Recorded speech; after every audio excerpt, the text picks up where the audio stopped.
Welcome to another chilling tale. If you're a fan of scary stories and aren't afraid to face the unknown, leave a like now, subscribe to the channel, and hit the bell so you don't miss any of our videos. And of course, share your thoughts in the comments. Last night, something happened to me, something I can't explain, and it still makes me tremble just thinking about it. I thought that by sharing it here, maybe someone could understand or at least tell me I'm not going crazy. It was around midnight. I was in the bathroom washing my face, as I always do before bed. The apartment was silent, except for the sound of water running in the sink. Living alone has its perks, but sometimes the silence can be terrifying. And last night was one of those nights. As I was drying my face with the towel, something in the mirror caught my attention. The bathroom door was slightly ajar, leaving a narrow gap that led to the dark hallway. In the reflection, I saw a shadow pass quickly. It was so fast that at first, I thought it was just my imagination. Maybe it was the tiredness or the reflection of a car passing by outside. But when I turned to look directly at the hallway, I felt a chill run up my spine. The door was closed, completely closed. I stood still for a few seconds trying to rationalize. I was sure I had left the door slightly open. I convinced myself that I must have closed it without realizing, even though that didn't make sense. I took a deep breath and tried to open the door. It wouldn't open. The doorknob was stiff, as if it were locked. I tried several times, turning it both ways, but it was like someone was holding it on the other side. My heart started to race. There was no lock on the door. There never had been. It was an old apartment, and the bathroom only had that simple, worn-out doorknob. I tried to calm myself, telling myself that maybe the wood had swollen from the steam or something like that. But the feeling that there was something on the other side was almost palpable. That's when I noticed something else. The bathroom was colder, much colder than it should have been. My hands started to shake, and it wasn't just from fear. The mirror started to fog up, as if someone had been breathing in there, but I wasn't close enough to cause that. Then, in the corner of the mirror, something appeared. At first, it just looked like a blur, a stain I hadn't noticed before. But as I looked, I realized it looked like a face that wasn't mine. It was pale, with deep eyes and an expression that seemed caught between pain and anger. I blinked several times, hoping it would disappear, but it didn't. It was there, watching me, its head tilted as if it were curious. I screamed. I screamed as loud as I could, hoping it would be enough to wake me from a nightmare. I started banging on the door, desperate to get out. The face in the mirror didn't move, but I felt its presence closer, as if it were surrounding me. That's when the door opened on its own. There was no sound, no sudden movement. It just opened slowly, revealing the dark hallway on the other side. I ran to my room, locked the door, and stayed there until dawn with all the lights on. This morning, I went back to the bathroom. Everything seemed normal, except for one detail. On the mirror, there were fingerprints, as if someone had pressed their hands against it, scratching the glass. I live alone. My 4-year-old daughter started waking up during the night a few weeks ago. At first, I thought it was something normal for children. Nightmares, fear of the dark, those kinds of things. But soon, I realized something was different. She would wake up crying always at the same time around 3 a.m. And every time I went into her room to comfort her, she would point to the same spot, the darkest corner of the room, near the wardrobe. When I asked what was there, she said, through her sobs, that it was the faceless man. Of course, like any parent, I tried to calm her down. I explained that there was no one there, that it was just her imagination. I even joked, waving my hand in the empty air as if I were cleaning the corner. But every night, the story repeated itself. The crying, the screams, and that little finger pointing to the same spot. One night, while she was asleep, I decided to stay awake. I waited on the living room couch, trying to hear any strange noises. Around 3:15, I heard a faint scratching sound coming from her room. It was soft, but enough to send chills down my spine.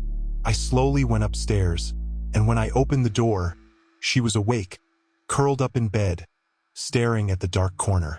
"He's there, Daddy," she whispered, her eyes wide open. The bedside lamp didn't light the corner well, so I took my phone and used the flashlight. There was nothing there. I looked under the bed, opened the wardrobe, checked every corner of the room. Nothing. I told her everything was fine, but I knew she didn't believe me, and to be honest, neither did I anymore. The next morning, while I was tidying up her room, I noticed something in the corner. It was subtle, but as I got closer, I saw small marks on the wall. They were scratches, as if someone had run their nails repeatedly over the same spot. The strange thing is that my daughter never goes near that area, and I'm sure those marks weren't there before. I tried not to think too much about it, but that night I decided to keep watch in her room. I brought a mattress to the floor and lay down next to her bed, with my phone's flashlight in hand. Around 3:10, I felt the temperature in the room drop. It wasn't subtle. The air became heavy, icy, as if all the windows had been opened for a winter night. Then I heard the sound. It was like someone scratching the wall, slowly but forcefully. I jumped up and shone the flashlight at the corner. Nothing. But when I lowered my phone, my daughter was sitting up in bed, staring at me with wide eyes. "He's closer today," she said, in a low, cold voice. The next day, I decided to paint that wall, as if covering the scratches could put an end to it. While I was sanding the surface, I found something that made my blood run cold. The scratches were deep, much deeper than they appeared at first. Some formed parallel lines like fingers. Others were more scattered, but there was a pattern, as if it were a face. Since then, something changed. My daughter no longer points to the corner, but she started saying that he moved. Now, she says the faceless man is on the ceiling. And tonight, as I was turning off the lights to go to sleep, I noticed something reflected in the turned-off TV in the living room. It was just a blur, but it seemed to be there, on the ceiling, watching me. It all started about 2 weeks ago. I was on the couch, finishing up a series, when my phone vibrated. It was a message from an unknown number. There was no text, just a photo. The image showed my living room, the same living room where I was at that moment. I thought it was strange, but tried to convince myself it was some sort of mistake. Maybe it was one of those random things that happen, someone sending a photo to the wrong number. I ignored it. The next night, while I was making dinner, my phone vibrated again. Another message, from the same number. Another photo of my living room, but this time taken from a different angle. It was as if the person was standing right at the door. My heart raced. I looked around, checked the doors and windows. Everything was locked. Still, the feeling of being watched wouldn't leave me. I replied to the message. "Who are you?" No response. The messages kept coming. Every day a new photo. Sometimes of the living room, other times from the kitchen, and even of the hallway that leads to my bedroom. The quality of the photos was low, but I could clearly recognize every detail. The rug, the pictures on the walls, the positions of things. It was my house. On the 6th night, I received something different. It was a message with text.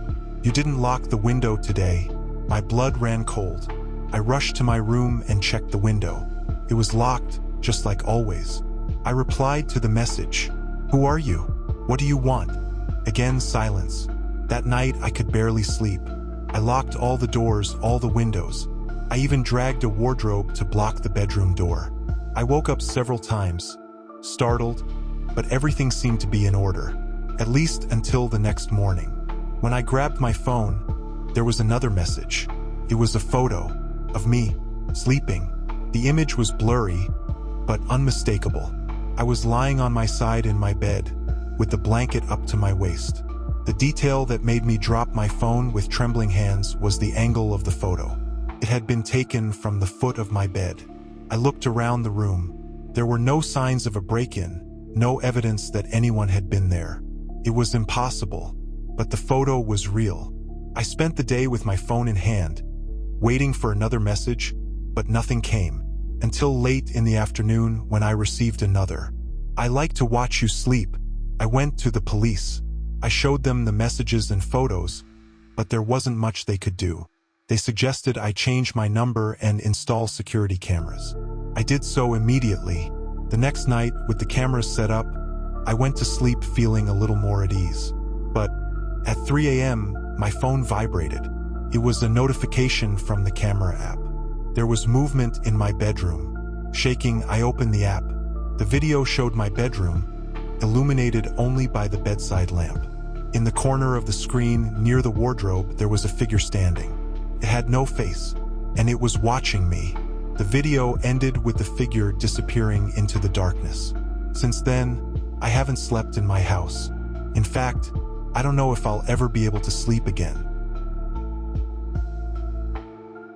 There's something about spending the night in isolated places that has always attracted me. So, when I found this hotel lost in the mountains, I thought it would be the perfect getaway for a peaceful weekend. I went alone, just to disconnect from the routine, not expecting anything extraordinary. The hotel was old, with wooden walls and a facade that looked like it had been built centuries ago. The view of the mountains was breathtaking, but there was something in the air that made me feel, at the same time, like I was in a place where no one else wanted to be. On the first night, everything seemed normal. The sound of the wind, the crickets singing outside, and the total silence, except for the occasional creaking of the floorboards in my room. When I lay down, I thought it would be a peaceful night. But then, around 3 a.m., I woke up to the sound of footsteps in the hallway. The footsteps were heavy and dragging, as if someone was walking slowly, dragging their feet. At first, I thought it was just someone going to the bathroom or returning to their room. But the sound continued. Footsteps, footsteps, footsteps. Curious and already a little uneasy, I got up and went to the door of my room. I opened it slowly, trying to make as little noise as possible. But when I looked into the hallway, there was no one. Only the faint light of the emergency lamps illuminating the empty space. The strange thing was the floor. The hallway was covered with mud marks. There were deep footprints, as if someone had walked through there, but it was so quiet that I hadn't heard anything. The marks stretched all the way down the hallway, but the most disturbing thing was that they seemed to come from outside the hotel, not from inside. The marks led to my door. I was paralyzed. How could something so strange happen in such an isolated place? I looked at the last mark on the floor and was horrified to realize something that made my heart stop. The last footprint was closer to my door, closer than the others. It was as if someone had stopped there, right in front of my room, and waited for me to open the door. Suddenly, a chill ran down my spine. I looked into the dark hallway, trying to see if there was anything else, but there was nothing except the mud on the floor. I knew I should go back into the room and lock the door, but something stopped me. It was as if the need to understand what was happening was stronger than the fear. That's when I heard a whisper, a low, muffled voice that seemed to come from somewhere in the hallway. I couldn't understand what it was saying, but the tone was clear. A voice that didn't want to be heard, that only wanted to be felt. I took a step back and slammed the door shut, locking it. The sound of footsteps stopped immediately, but the feeling of being watched remained. I stayed awake the rest of the night, my eyes fixed on the door, and the only thing that stopped me from leaving was the terror of knowing that if I did, I might never have the courage to return. The next morning, the receptionist asked me if I had heard anything during the night. She seemed strangely interested. When I said yes, she simply looked at me and said, "Don't worry. Some things, unfortunately, don't have an explanation here. But please, don't tell the other guests. It might scare them." Today, after returning home, I still feel the weight of it. The mud marks, the footprints, the feeling of being watched, and the memory of the last footprint, closer, waiting for me. The most disturbing thing is that the hotel is still there. And I know there's something, or someone, still waiting for anyone who dares to spend the night there.